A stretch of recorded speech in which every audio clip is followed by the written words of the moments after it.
Guys আমার বাবার অবস্থা দেখেন, ওই বারান্দার মধ্যে যাইয়ে গেট আটকাই দিছে, দিয়ে সমানে এখন দাঁড়ায় দাঁড়ায় কাঁদতেছে। কই বাবা!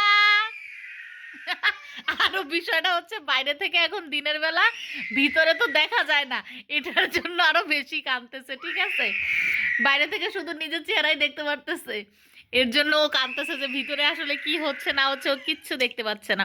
ওর অবস্থা দেখেন, ও বারবার এরকম বাইরে যাওয়ার জন্য ব্যস্ত হয়ে যাবে, আবার ধাম করে গেট আটকায় দেবে, দিয়ে এরকম সমানে কান্না করবে।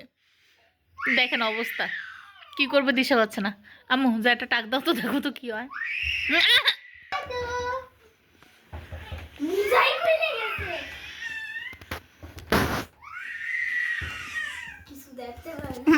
খুলে দাও, খুলে দাও।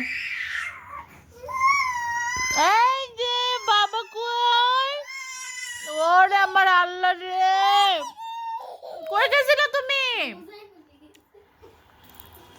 বাবা কই গেছিলা? কই গেছেন, কই গেছেন? ও আমার মা, ওর মোজা খুলে গেছে। দাও দাও, কই গেছে? এই টিস্যু দাও, আর মুখ মুছে দি, টিস্যু দাও, টিস্যু দাও। আমার ছেলের অবস্থা খারাপ হয়ে গেছে, ওরে আল্লাহ রে। আর যাবা এই বারান্দায়, যাবা আর তুমি? বারান্দা পচা। আমার মাম্মাম না, আমি শুনা মাম্মাম না, তুমি শুনা মাম্মাম না।